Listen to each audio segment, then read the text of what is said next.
Hi everyone, I'm Jayne at Rockin' Worms. Welcome to my channel. We're going to be talking about setting up a brand new breeder bin. Yes, I get to make another breeder bin. Yay! And also talk about the type of bins I use. I've gotten a lot of questions about the bins I use, and particularly about the fact that they're clear bins. So let's get into getting these breeders set up into their new home. First, I want to just do a little recap on my basic bedding. That's what I'm calling it now.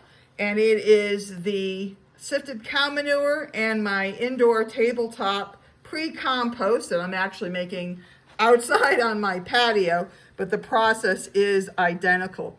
And I call this now my basic bedding because I not only use it for my breeder bins, which is how I started out using it, but I now use it for all my worm bins. So this is indeed my basic bedding for everything I do with my red wiggler worms. Okay, so again, you just mix it in. I use water to moisten it up and just get it so it sticks but falls apart fairly easy. And this I can then adjust to make it wetter if I need to for my breeders. Okay, because they like it damper. Oh, I got a little piece of plastic in here. Let me just put that to the side. All right, I'm going to swing this out of the way. And now here is my breeder bin set up with about 2.5 gallons of the basic bedding mix. And that's all that's in here right at the moment. Beautiful, dark, rich bedding full of biota that the worms are just going to go crazy eating, and therefore they don't have to extend any effort to find food. They can spend all their energy finding a mate and making me cocoons. So I'm also going to recap to you the feed that I put into my breeder bins. This is a scant 1 cup of my worm chow, which is made out of, dried ingredients that I have out of my pantry. Some of the ingredients that I buy for my other animals, I also dual purpose into my worm chow. Things like rolled oats, layer feed, because I do have chickens. And again, things out of my pantry, stale cereal, things like that. Next, I'm putting on a scant 1/3 cup of my dehydrated vegetable powder, which is exactly what it sounds like. It's whatever extra vegetables I get from my veg guy. I puree it up. I'm going to start mixing this in just a little bit. I puree it up. I put it on dehydrator sheets and dry it, and then I powder it in my Vitamix. This is azomite, which is a soil amendment that has all sorts of micro minerals in it. And most importantly, it has a good, healthy percentage of calcium in there, which is critical for your worms, for their good functioning, for their crops, which is, what helps them digest their food and make it absorb into their system because they don't have teeth. And that was agricultural line, by the way. Okay, so a lot of dry ingredients now going into this lightly moist basic bedding. So I mix it in at this stage because not only, do I want to mix it into all corners of the bin, so any breeders, wherever they are, can get a quick snack, but also I'm testing to see what the moisture level is, because breeders, again, like it more on the moist side. And now, since I had, decent moisture in the basic bedding, but I just added a lot of dry material, which is going to absorb, I'm testing the moisture. So it's holding together. It's breaking apart easy. But it feels a little dry for me. So here's another test in case you're not aware. You take your bedding and you squeeze it just as hard as you can. And you see if there's any moisture coming out between your fingers. And you can see there is just barely moisture coming out. So this would be entirely adequate for a grow out bin.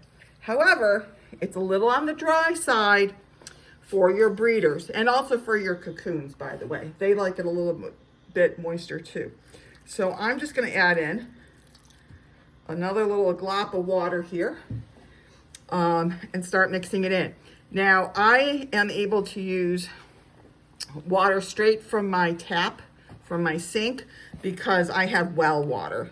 But if you live in a town or city that chlorinates the water, you're going to want to take that water a good 24, maybe even 36, 48 hours if you have time to do it, but at least 24 hours, and get that water into a bowl or a jug and leave the top off so that chlorine can dissipate into the air. You don't want to have, you know, any excess chlorine into your worm bins. It's just not good for them. Okay, so now I have my basic bedding plus additional food for the worms in the guise of vegetable powder and worm chow, plus amendments like agricultural lime for pH monitoring or balancing, and also azomite, which adds in micronutrients or microminerals plus the calcium. Okay, so this is now ready for my breeders. Okay, so I'm going to dump these because as we watch them go down, which is always kind of fun, I'm going to talk to you again about the bin itself and also a little bit about where these breeders came from. So these are 802 actually breeders that I picked out of 2 of my grow out bins. And I did this last night out of 2 grow out bins, and I'm particularly excited. I'm just going to spread these out a little bit because they've been in this bowl for a while, and they're kind of, you know, all bound up, and they don't know what's going on.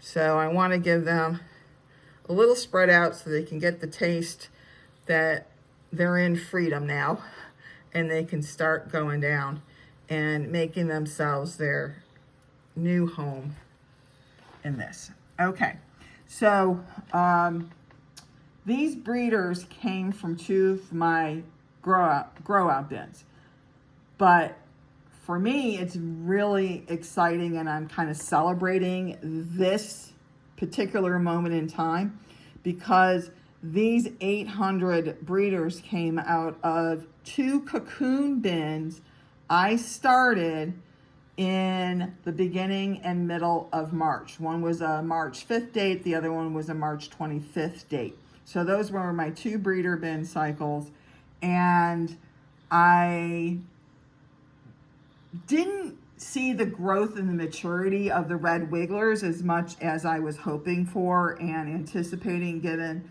the general canon that they take about 90 days or, you know, that. So 3-4 months to get into breeder maturity. I wasn't seeing that happening. Mine were maturing more slowly. And after, you know, doing some research and actually watching a couple YouTube videos, I kind of got the clue that my hatchlings, my nursery bins were too crowded, and I had too many babies in a small space, and I needed to split them on a more regular basis. So not only could they get better access to food, aka less competition, but also they just simply had more room to roam and grow and feel like they could reach their full potential. Okay, so if you're looking to expand your population, not only, you know, pay attention to what you're feeding them, but also to the space that you're keeping them in, and make sure that it doesn't get too crowded. And talking about the space you're keeping them in, that leads right to these bins, right? These are my standard bins that I have been using exclusively, pretty much. I shouldn't say exclusively, I do use a couple long bins as well, but primarily, how about that? I've been using primarily these bins since I got serious about my worms back in February, okay?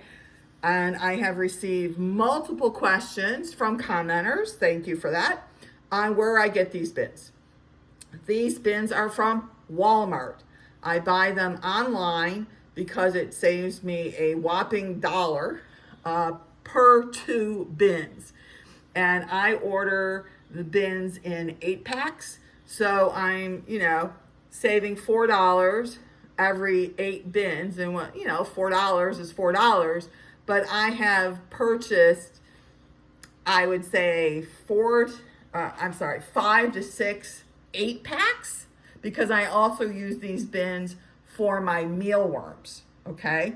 And so now I'm saving more like $25 by ordering them online, okay? Now, that's where I get the bins from. They're about, I forget exactly, 25 inches by 16 inches, and they're about 5 7/8 deep. I have the exact dimensions posted numerous times on my website, or on my comments. But if you need the exact dimensions, just give me a holler and I'll repost it, no problem. But these are clear bins, okay? And I went with these bins for a couple different reasons. Okay, one was the size is good for me. It's a good pickup with my shoulder and my arm width. It's easy for me to pick them up. I'm not doing this kind of awkwardness, nor is it, too small. So this is Goldilocks, right? Not too small, not too large, but just right.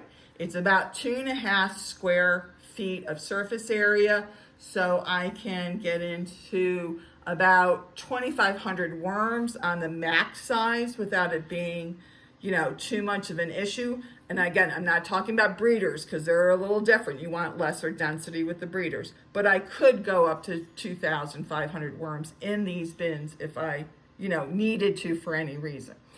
The other thing is the depth is good. I wanted something that I could, reach down easily to the bottom. I could fill them up halfway or a little bit, higher if I wanted to, but they weren't so deep that, again, I'm reaching in and down and over into a bottom and it becomes awkward for me. So I wanted a good depth for the worms, but workable for me. And then, of course, they're clear. I don't actually care if they're clear or not. They just happen to be clear. Okay, and the reason I don't care if they're clear or not, and I'll be honest, I don't always understand the reason behind people being concerned about the color of their bins, is because of this. I have bedding in these bins when I have worms in them, period. There's always bedding when I have worms in the bin. And the bedding certainly shields, I was searching for the word there for a second, shields the worms from any light that could be possibly coming into the interior of the bin, right? So once the worms are just even a little bit, inside here along the edges, they're in darkness. And if they're not, it's because they choose to come into the light, either up through the top, right, which is a natural behavior for them in the wild. They'll come up through the leaf mold, through the, the forest floor, if you will, through the gardening areas, and stick their little heads up and, see what's going on before they, dive down and continue their best lives, okay? The same goes with these bins. They only need to be in the light if they want to be. If they want to, put themselves, their bodies along the edge of this bin and get the light from the outside coming in, then, you want to show that? If they do that, it's because it's their choice to be here, okay? And if that's their choice, then they're doing it for a reason, and who am I to argue with that?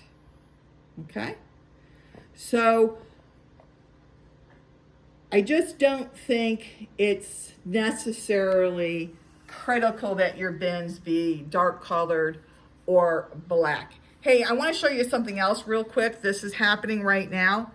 Is these worms are bubbling. You can see that. That's because they're unhappy. They've had a very stressful last, 24 hours because I picked them out last night. I counted them. I've, measured them a couple different times. I've separated them out a couple times, just doing other things with them I needed to do. And they basically had it with me. They just want to, be done with me and get down into their new bin and settle in and start, making cocoons, which is exactly what we're going to do with them right now. I am going to,